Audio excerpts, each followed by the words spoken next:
Thank you. So, we're meeting here today to talk about how Wikipedia can be used to distribute health information, such as information from Choosing Wisely. I'm employed by a nonprofit organization in New York called Consumer Reports. On behalf of Consumer Reports, I contribute information from Choosing Wisely into Wikipedia and encourage other people to do the same.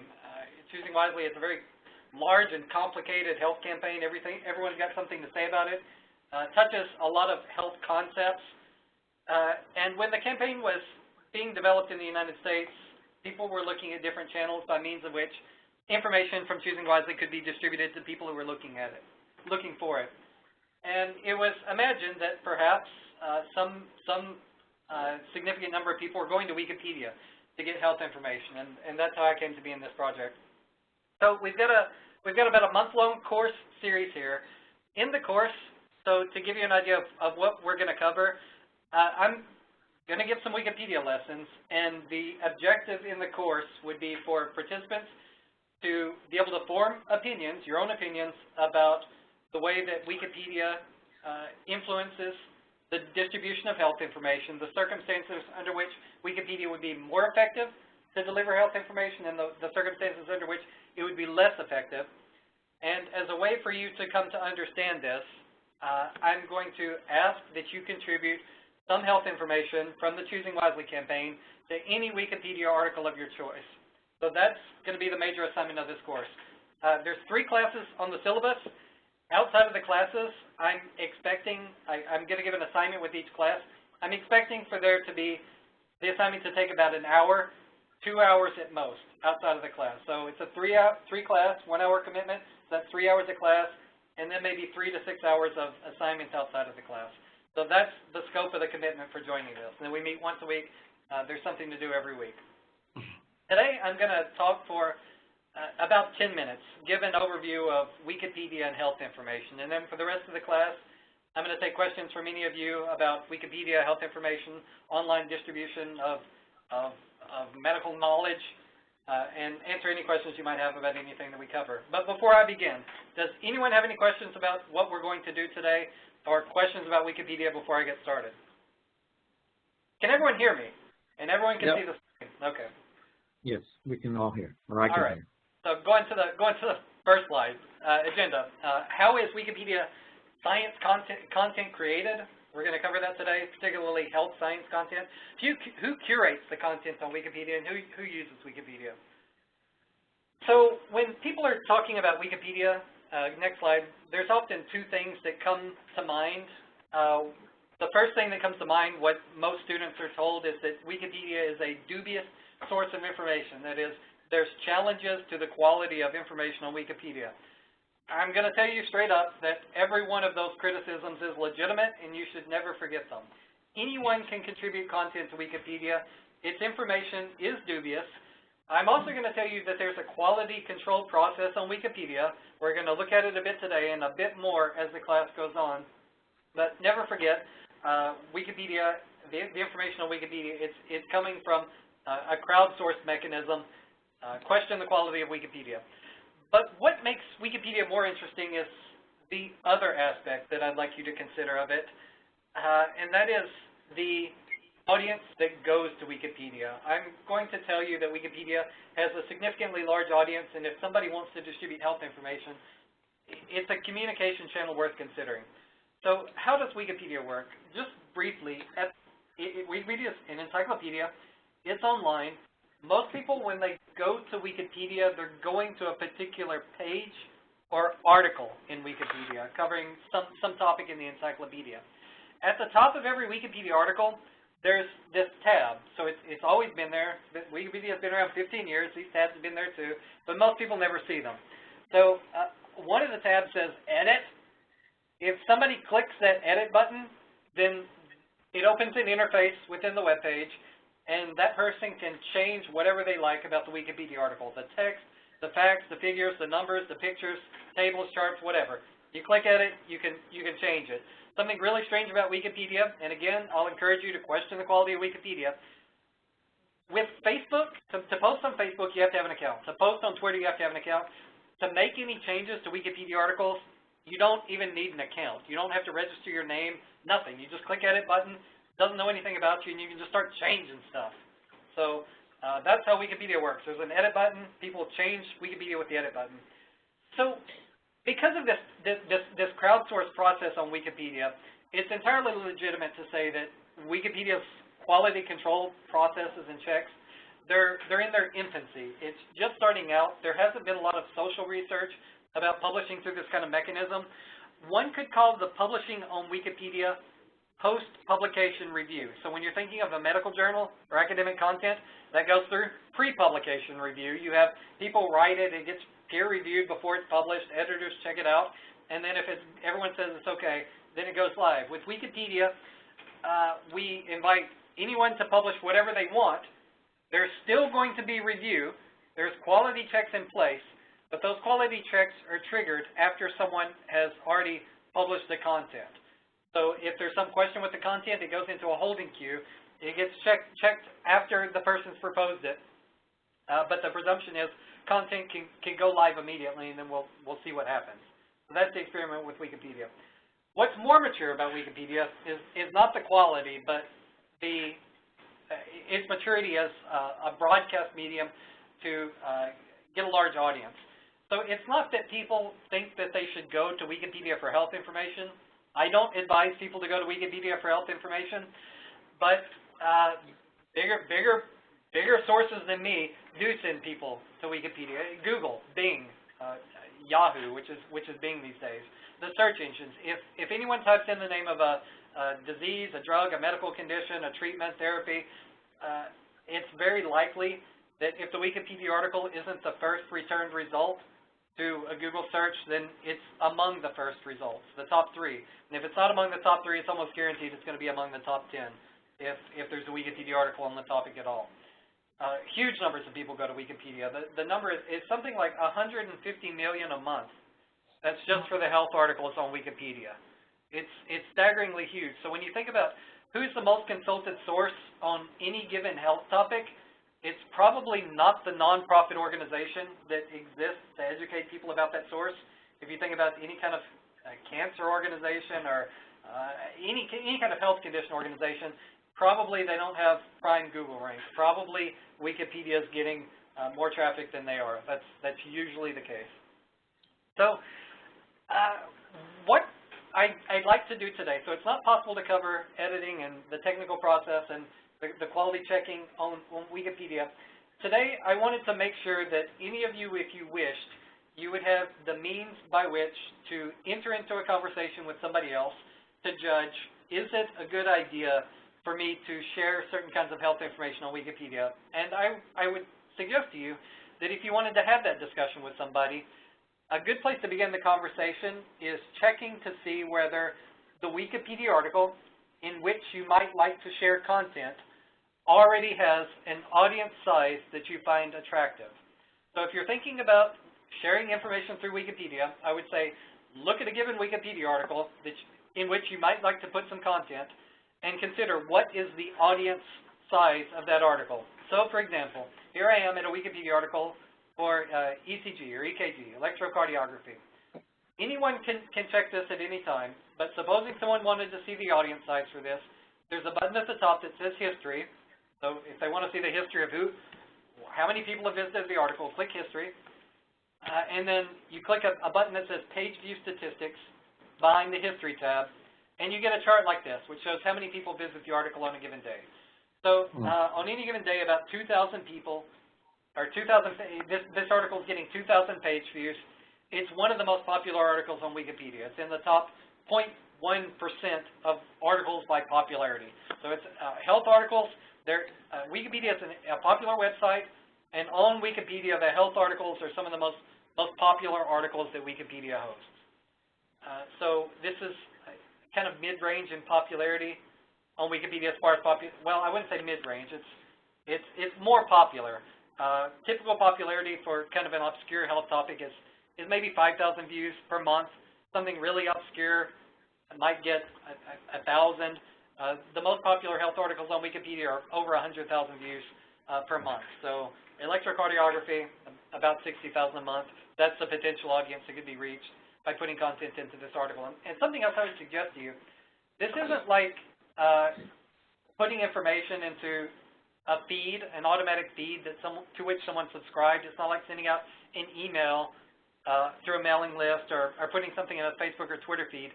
If someone's come to the article on ECG, it's very likely that the reason why they're at this article is because just a few seconds prior, they did a Google search for ECG, and now they're here. That is, the audience that is reading this article is very likely to be an audience that right at this time is seeking information on this topic. So it's a highly targeted audience. It's a nice group to reach. Wikipedia compared to other websites, so there's not good research. What I've been able to do is I've got some statistics from Alexa. I've got some statistics from an organization called ComScore. All the data that I or anyone else has been able to surface suggests that the percentage of people who are going to Wikipedia as compared to the percentage of people going to any other health information source, Wikipedia seems to be the more popular source. I don't have exact data, and it's difficult to get market statistics from, say, commercial competitors like WebMD, which might actually be the second most popular information source. Most of the people, so here on this bar, Wikipedia's got a big bar. It means it's getting a big audience as compared to these other ones. NIH, a lot of the people going to NIH, yeah, there's Medline Plus there, but a lot of people there, they're going for PubMed. It's kind of a technical audience. PubMed's interesting. It's nice that they have abstracts. I'm not sure that general readership goes there. WebMD, it's more general readership. Different things can be said about their quality. They also try to sell you drugs. Mayo Clinic's popular too. Mayo Clinic licenses their content to Google. They've got a partnership with Google. Increasingly, Google's distributing health information from Mayo Clinic. Some others there. So you might ask, why don't more people who are in the business of distributing health information talk about Wikipedia? Why is Wikipedia's ancient in internet years, being so old, and it's still not considered a mainstream source when I'm telling you that it's very popular? It's a complicated question. There's a lot of struggle. A lot of websites that distribute health information, it's kind of their goal to be the most popular source of information for whatever their field is. William, you have a question. What's on your mind? Yes. Yeah, I had a question. It's Karen. Sorry. I think we were muted here. My question was just around the data and the analytics. When you click on that page view statistics, can that be disaggregated further? So, you know, the English language, like the country where the user is coming from, or is that as much as Wikipedia provides? So Wikipedia could get more. It doesn't provide more. And the reason why it doesn't provide more is because Wikipedia has continually been at tension with the NSA and a lot of surveillance companies. So Wikipedians have been arrested, and it hasn't happened in America, but it's happened. We have a Wikipedian who severely disturbed by the Chinese government, another one disturbed by the governments of Iran, even someone in France who's been arrested for contributing articles to Wikipedia. And in my opinion, it's pretty innocuous what they were doing. I know what they were doing. It's just political stuff. But that and the activist climate around free distribution of information, it's discouraged Wikipedia from making this kind of information public.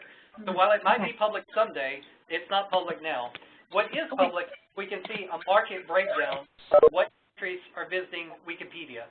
So for example, if you know that 40% of the Wikipedia audience comes from the United States, and 5% of it comes from England, and then 15% of it comes from India, then generally when we're talking about these things, we take the metrics from the article and then use the overall general country breakdown and say that if, in general, 40% of the audience is from the United States, then we'll just cut all our metrics by 60% and just leave the 40%.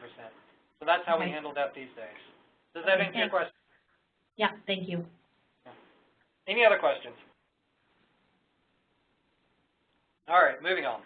So a bit of arguments. Everybody wants to be the top website. Who knows what Wikipedia's place really is? About curation on Wikipedia, so I've said plenty about audience. I've also suggested to you that Wikipedia has a quality control process in place. It's difficult to explain. There's so many checks on quality that happen on Wikipedia, but in short, every time anyone does anything on Wikipedia, that triggers other people on Wikipedia to double check what it is that they've done. So one of the quality queues, or assembly line processes that I'm going to tell you about right now, is something called Wiki Project Medicine. So if there's a group of Wikipedians, they're all interested in the same field, they form something called a Wiki project. So there's a Wiki Project Medicine, Wiki Project Film and Music and Cooking and everything else. So Wiki Project Medicine, it looks over about 20,000 health articles. There's about 10% of those the community is more proud of than the rest. All of them have, I would say every article has hours of review. It's legitimate to say that. But the ones that are more reviewed than others, I would say they have, it's something like 150 hours of review or comment have been put into those, and that's what we treat as like the best articles that we have.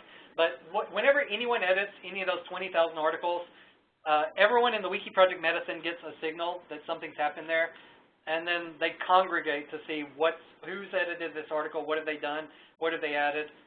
Some review will happen. Typically, this review will happen within, say, 3 hours for sure. It's certain to happen within a day.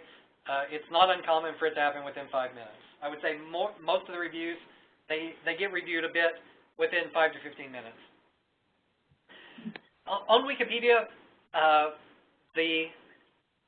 we say that we have a policy called neutral point of view. No one's really neutral. In Wikipedia, the kind of neutrality that we have is that we try to make Wikipedia reflect what the traditional existing published sources say. So in medicine, what we respect more than anything else are systematic reviews. Somewhere near there is maybe statements by respected health authorities, institutional statements by maybe the World Health Organization or the CDC or some such thing. For a lot of medical topics, we depend on reviews or systematic reviews. And the level of quality that we strive for in Wikipedia's health information is to make Wikipedia articles of the quality that if they were ever submitted to a medical journal, that they would pass peer review. So just as an experiment, there was a group of Wikipedians last year that developed the article on dengue fever. They submitted it to the kind of journal that would put that through a peer review process, and it passed a peer review. It was a journal on online medicine. So that's what we're looking for in Wikipedia, to try to get traditional quality of the sort that one would find in a medical journal. When a Wikipedia article is reviewed, so for the dengue fever article, for example, if I were to print out on paper all the comments and discussion that happened just relating to judging the quality of that article, it'd be about 50 printed paper pages. And at the end of this, dengue fever, it was assigned the highest level of quality that Wikipedia assigns to these kind of things. There's other articles, HIV/AIDS, for example. It's a more controversial topic. There's a lot more research being done in the field. That topic, there's over 1,000 pages of critique and review. And I'm not talking about discussion about HIV or AIDS. I'm talking about over 1,000 pages where people are discussing the quality of the Wikipedia article on HIV or AIDS. So the actual article, it's something like 10 printed paper pages. And then behind those 10 printed paper pages, is 1,000 pages of commentary on what those 10 paper pages should say. So, and that's even considering that we delete anyone who's trying to discuss HIV or AIDS. So no discussion of HIV or AIDS, only discussion about the quality of the Wikipedia article. So tremendous amount of commentary behind a lot of health articles. When something gets added to Wikipedia, and this is something I would suggest to you about the distribution of choosing wisely information, it's not that Wikipedia is really the target repository for the information. Where you actually want the information to go is in the minds of the public, at the fingertips of anyone looking for it. You want it distributed around the internet. In different ways, when you put information on Wikipedia, it's not, the purpose isn't just publication on Wikipedia. You're hoping to influence any journalist or any doctor or any student who's researching the topic. You're hoping that they'll take the information there, maybe republish, rewrite about it, do whatever they want with the information so that it gets propagated in the world. I'm showing this kitten here because kittens are slippery little animals. You put them in one place, you never know where they're going to end up. Does anyone have any questions about anything that I've said? Yeah, very good.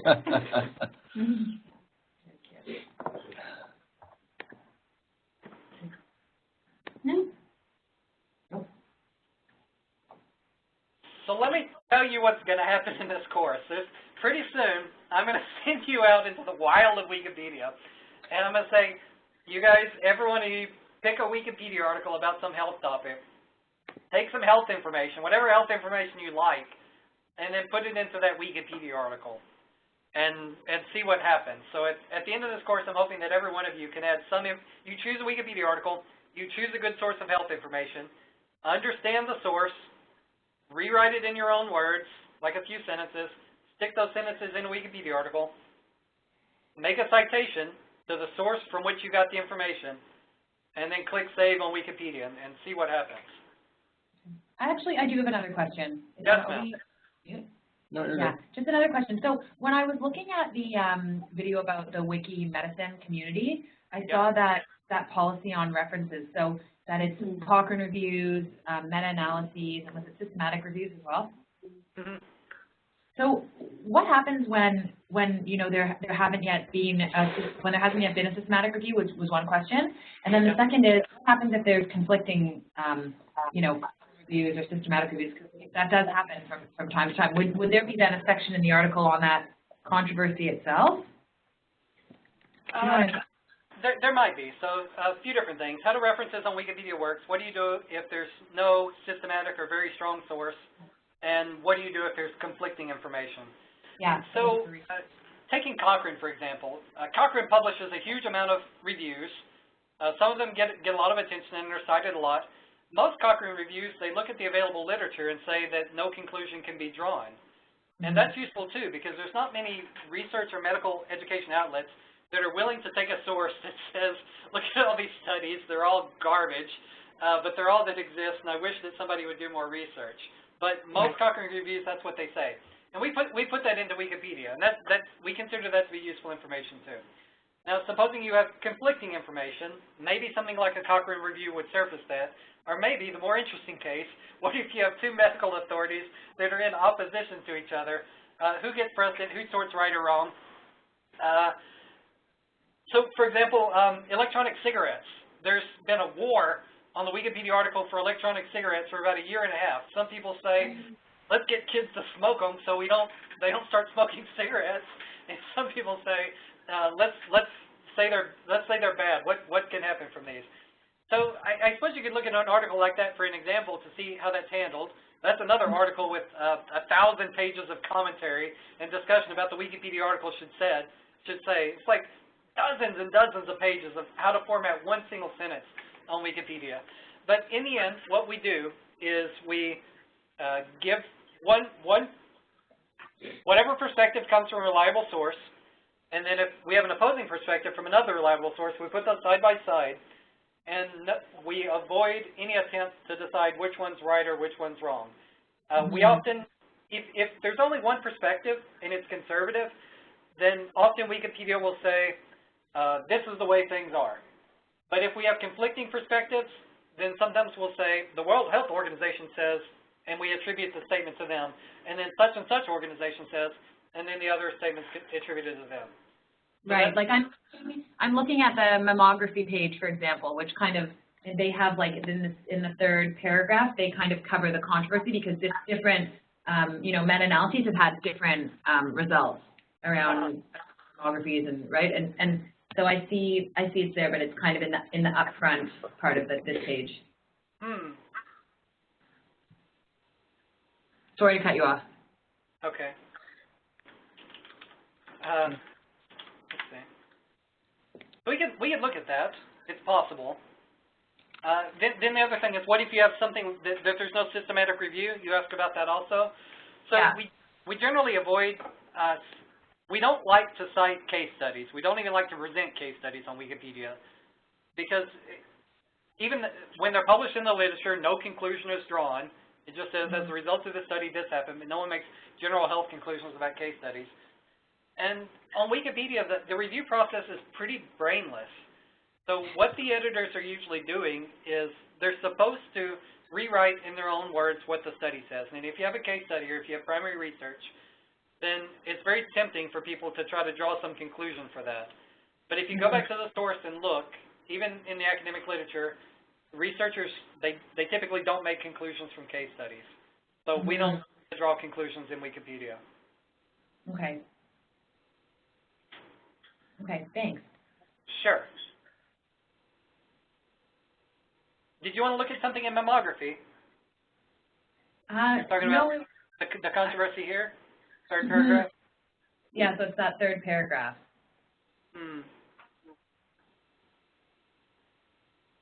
It looks like people tried. So U.S. Services, Preventive Services Task Force and Cochrane, a lot of citations here. Somebody tried.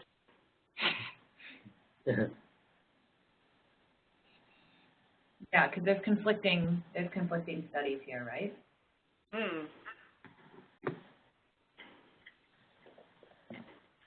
Other questions or comments from anyone else? Okay. Going back to the syllabus. So I'm going to go to the course page now.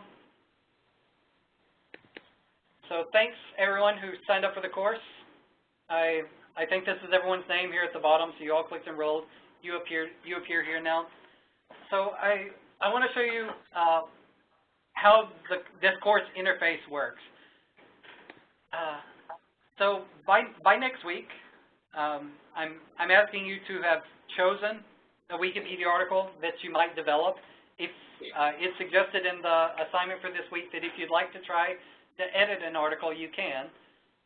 But when you're ready to choose an article, you put the name of the article in the box and you click the Add Button article.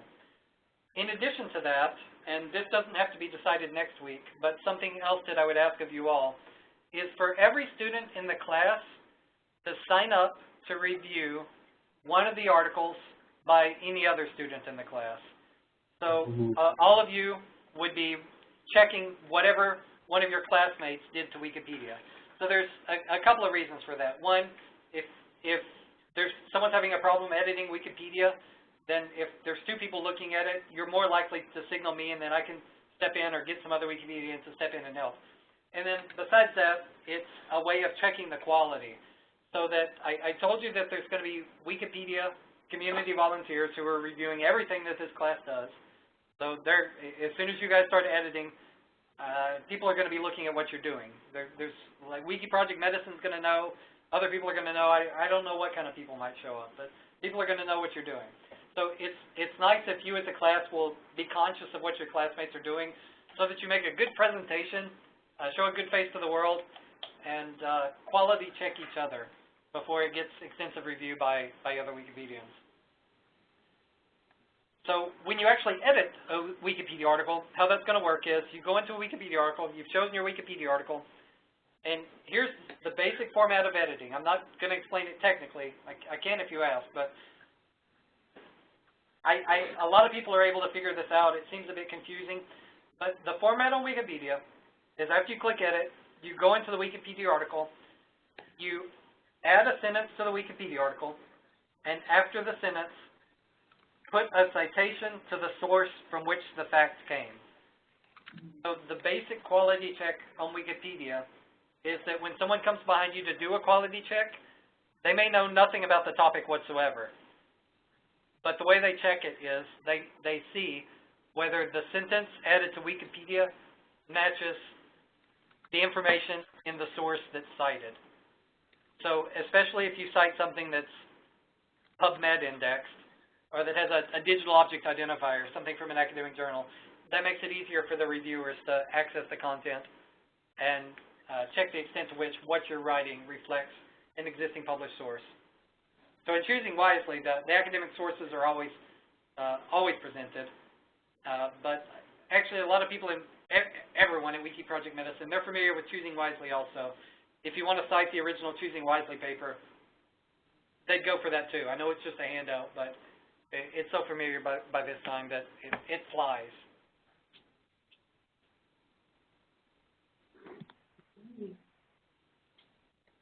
So, Elaine, as part of the requirements, could we start our own article, and would that satisfy the course requirements? Absolutely. So what I'm asking for course requirements, and I don't underestimate this. I'm just asking for 5 sentences. And there's some of you in the class that can really churn out 5 sentences, finish the whole class assignment in 20 minutes. Some people, it happens. They get into a conflict or a dispute. Someone challenges them. Somebody. It's not uncommon for me to see medical students cite case studies. I told you everything you need to know. You're ready to go into the world. You're all Wikipedia experts now. If you wish to start a new article, that's entirely fine. So different ways to start a Wikipedia article. You can either search on Wikipedia or search on Google or start a Wikipedia article, and you might come to this page. It's called Articles for Creation. It's the special forum for creating an article. And you can click here to create an article now button. It's going to ask you some questions. You answer the questions, and as you're answering these questions, if you provide the answers, it also creates your article. Like, what's the title? Do you have something to cite? Is it a good topic? Is it already in Wikipedia? So you go through this wizard, and then at the end you get an article. It's entirely fine if you want to make an article. It's a little extra work. People are going to ask you questions, quality check you, but if you want to make an article, make an article. Plenty of new users do it. There's a lot of people, the first thing they do when they come to Wikipedia is make an article. It's usually about themselves or their pet, at least medical topics, but if you want to make an article, make an article. Cool. So it could be any health-related topic out there, basically. Anything. So Wikipedia, it's already covering 20,000 health topics, so think of something no one's thought about before. there's plenty of room though. Great. Yeah. If any of you speak a language other than English, you can make it in some other language too. English is fleshed out, but Wikipedia, it actually exists in 280 languages, and about 50 of those are very popular. Oh, cool. Yeah, so when we get an article developed to high quality in English, and it goes through peer review and all that, then we put it in queue for translation. So we're trying to have comprehensive coverage of every conceivable health topic in every language for free. That's the goal.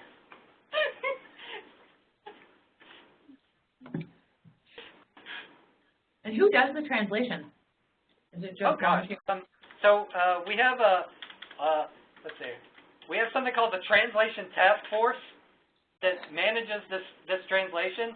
On the Wikipedia side, it's Wiki Project Medicine that tries to get things looking good in English. Once we have it looking good in English, we send it to volunteers who are not Wikipedians, but who are good with translation. And they can translate the text. They just don't understand how to put stuff in Wikipedia. So they do the translation. They send it back to Wikipedians, and then Wikipedians integrate it into Wikipedia.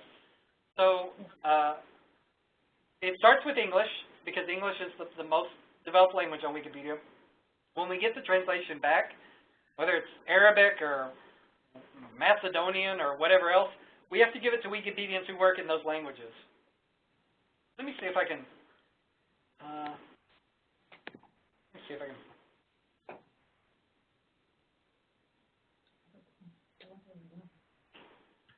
Can you all see this?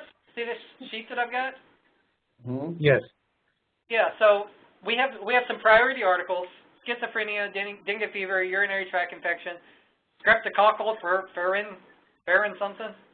Okay, and then we got Bulgarian, Croatian, Czech, Danish, Dutch, French, and Germans are, like, say, step off.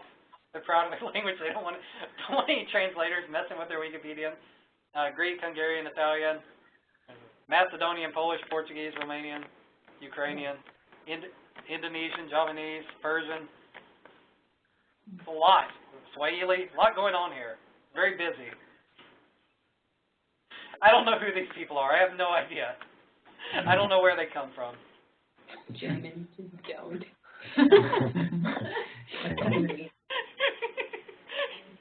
I don't know what all these people are doing on Wikipedia. There's a lot of them. They're running around doing all kinds of things.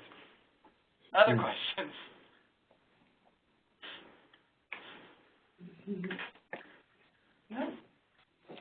I can demonstrate anything else. Any burning question any of you have ever had about Wikipedia? How does Wikipedia get to the top of the Google search? That's an excellent question. So no one has a definitive answer. So that's useful information. That's like the Cochrane study that tells you no one knows. So Wikipedia was founded in 2001. Google was founded in, I think, 1999. And by Wikipedians' recollection, Google very early in its history started referring people to Wikipedia.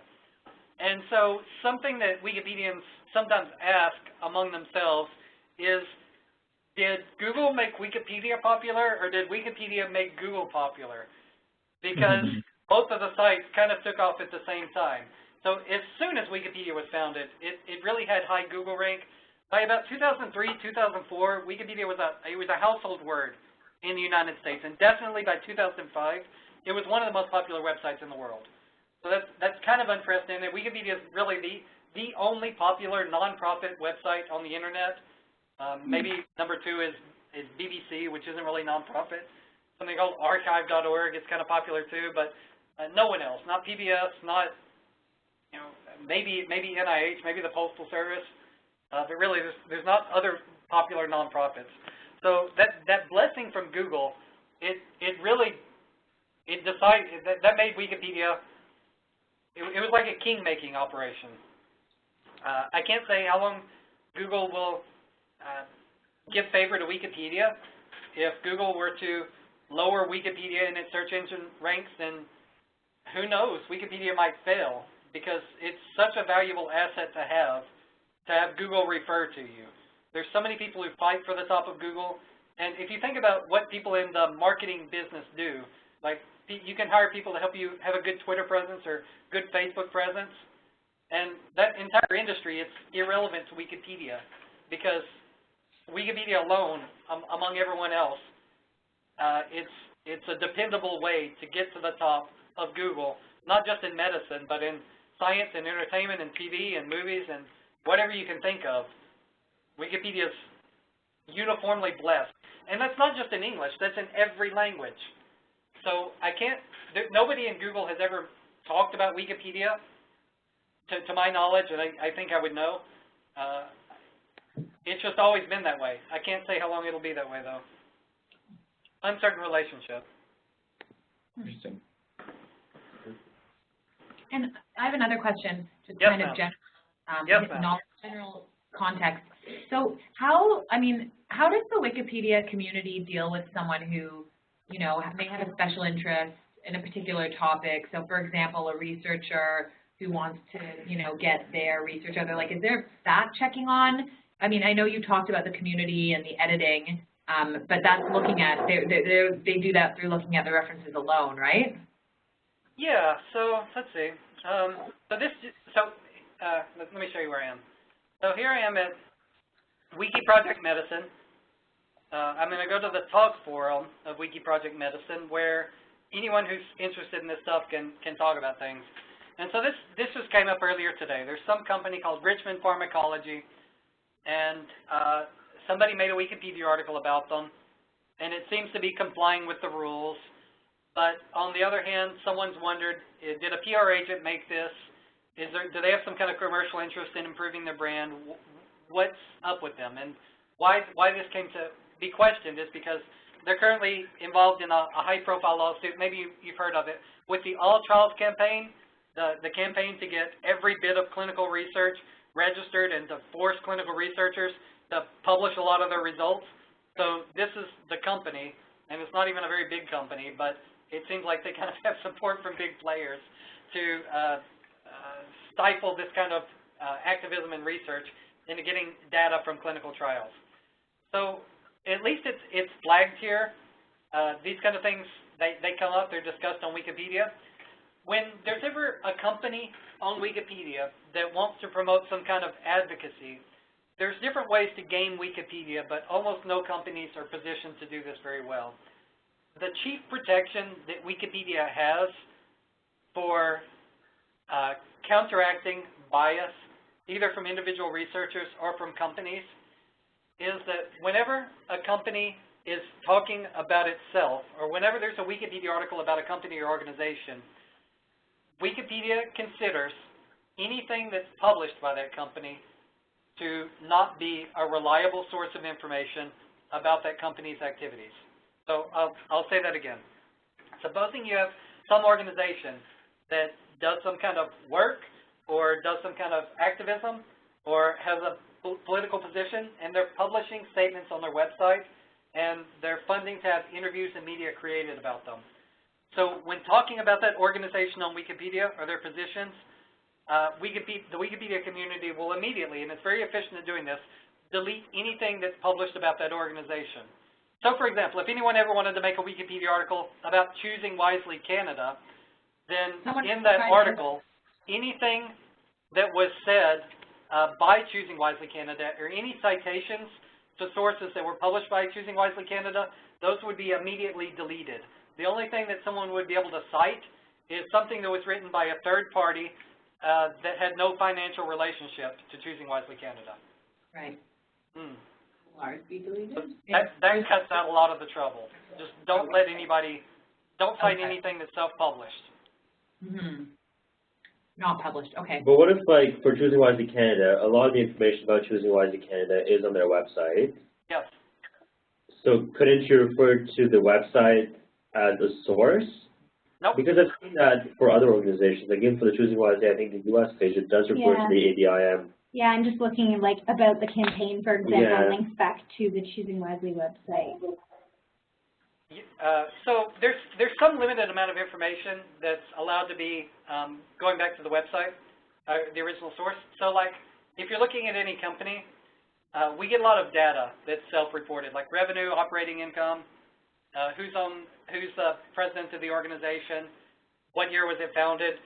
When there's points of data that are considered so boring and can't be promotional that we've decided are so important that you need to have it in the article about the organization, we allow that to be cited. But mostly, if you look at any company article, Wikipedia is a reflection of what other people have said about a company, not what the company has said about itself. So it often happens that whatever information is in Wikipedia, it's completely different from the brand that the company has for itself. And especially in medical research, it often happens that you'll have a hospital or a university or a medical institution or medical foundation that spends $100 million doing something, but since they've never allowed any journalists to come in and research what they're doing, Wikipedia might comment on whatever the local college newspaper said about the organization and not what they spent $100 million on. It's not really fair in one sense, but the way that the rubric that Wikipedia uses for quality control is to never cite anything that's self-published by an organization when talking about that organization. What happens if it's like peer-reviewed? If say members of the Choosing Wisely, so just using the Choosing Wisely example, say someone in the Choosing Wisely team published something in the peer-reviewed literature and it went through and it was accepted for publication and is now out there in the peer-reviewed literature, and then we were to like cite that at the Choosing Wisely page, would that also be considered would that also be considered sort of a conflict, or would that be an acceptable citation? It can be a conflict, but Wikipedia runs like case law, but the case law over the past 10 years is when something goes into peer review through an academic journal, then you can cite that in the article about the company, even if every author of the paper is employed by the company. Okay. That's been the precedent. So where the gray area in that is supposing it's a low-quality publication, so the more prestigious the publication, the more likely it is to be considered a reliable source. The depth of it, is it a letter to the editor of BMJ, or is it something that was actually peer-reviewed? So if it's just published in BMJ as an opinion piece, then that might not be acceptable, whereas if it's like some actual research, then that's more acceptable. Right. So gotcha. Everything that you know about judging the quality of academic publications, it applies on Wikipedia too. Wikipedia, it's managed like a library. So we judge the quality of sources continually. So that everything you already know, it transfers directly into Wikipedia. Okay.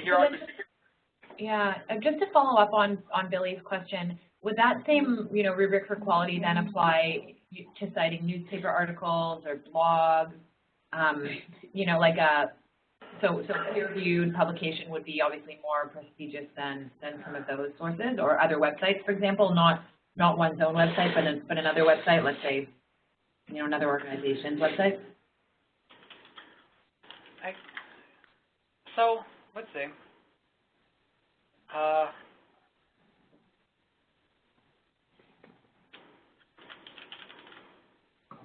So about newspapers, it's a few newspapers every year report that either coffee cures cancer or chocolate does, or you should eat an all-fat diet. And a lot of times this is based on a case study. So they start with primary research, small study. Newspapers get this. They don't know the difference between systematic review and something in a case study. And then they publish things. So even if you have a prestigious newspaper that's publishing some kind of odd science, you look to the original source. Like, where is the newspaper getting their information? And if you have something like Dr. Oz comes on TV, and maybe he says something that's completely outside of peer-reviewed research. He's not even making publications, but he's making these kind of health pronouncements. If there's, if what someone prestigious is saying is plausible, and Wikipedia has different ways for discussing what's plausible or not, but it's not supported by the medical literature, then you might say something like Dr. Oz says, and then whatever the guy on TV says. Or talk about, for example, with the vaccine and autism thing. From day one, Wikipedia says this is a bogus case study. We're not going to publish this. But Wikipedia did have extensive coverage on what is the media coverage about vaccines and autism. So we had one article about the science and then one article about the media coverage on a topic. So it can happen that the media coverage on a particular health topic, it can be notable in itself. But we try to look to the scientific sources. Now, what were you saying about what if something is backed by a website that's not a news source, like some kind of nonprofit organizational health website? Yeah, a reference from another website or a blog. It depends on the blog. So we look for, there's different ways of judging the quality of a publication. Something that we look for is there a byline? That is, does somebody take credit for what it is that they're publishing? And even a lot of health websites, their content is gray literature. It's meant to be ephemera. It's meant to expire after a while. They don't put a date on it. They don't put authorship on it. And even though it's on their own website, like with the Ice Bucket Challenge, that ALS Society, they made like $200 million in a very short amount of time. And they didn't have a very good website. They didn't even intend for people to go to their website looking for information about ALS. Right. So that was never the kind of publication that we wanted cited, even though during the Ice Bucket Challenge, there was a lot of people coming to Wikipedia citing that website. We said you have to go to the literature, even though they're respected authority in their field. We made the editorial judgment that since there's no byline, since there's no dates on this, since we look in the history that they change their website from time to time, and they don't do revision control, like it's subject to change without notice or explanation. That's considered lower quality. So the closer something is to being, say, an actual white paper, then we start to respect that more. Mm-hmm. Does that answer your question? Yeah, that's great. Thank you.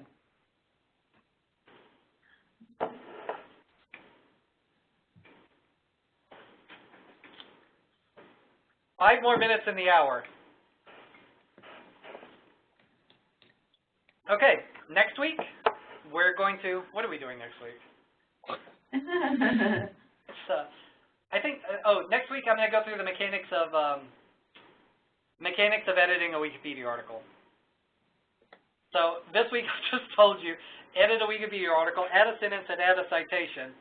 I'm sending you all into the wild, and I would expect that you're all going to have trouble with this, but you can't really understand it until you try. So next week I'm going to demonstrate the technical process for editing a Wikipedia article, answer any questions that you might have about how this works, and as soon as you edit a Wikipedia article, somebody's going to comment on it. In the last course in this series, I'm going to be talking about how to ask for assistance or interact with other Wikipedians. So they're spontaneously going to see what you've done, but supposing you want a second opinion or a third opinion or someone else to comment on anything that you're doing, that's possible too. we'll talk about that in the last course. So even though this is a 1-month course, I'm a standing resource for any of you. If in between now and a long time from now, any of you have any questions about Wikipedia, you can email me, you can contact me on Wikipedia, you can meet me on Skype or call me on the phone. I'm here. So I've been doing this for a while now. I'll probably be on Wikipedia for a while too. And it's not just me. There's other people like me on Wikipedia. So I told you about Wiki Project Medicine. If you ever have any questions, and for whatever reason you don't want to ask me, you can just go to Wiki Project Medicine, and anybody there, they'll help you with Wikipedia. They'll also help you with research. It's kind of like a library reference desk. If you say, I'd like to find the best sources on such and such, then chances are someone on Wikipedia can pull out the literature and give you citations. So standing resource for you or anyone else to use as well. So we'll be talking about how to tap into the Wikipedia community in the 3rd week. I'm so happy that you all joined me today. I hope this was useful for you all. Amazing presentation. Glad you enjoyed it. I hope it was entertaining, if nothing else. Yeah, it was great. Yeah, no. Thank you. Thank you. Lane. Okay. Thank you all. See you Yeah, next week. bye. Bye. Thank you. Bye. Cool.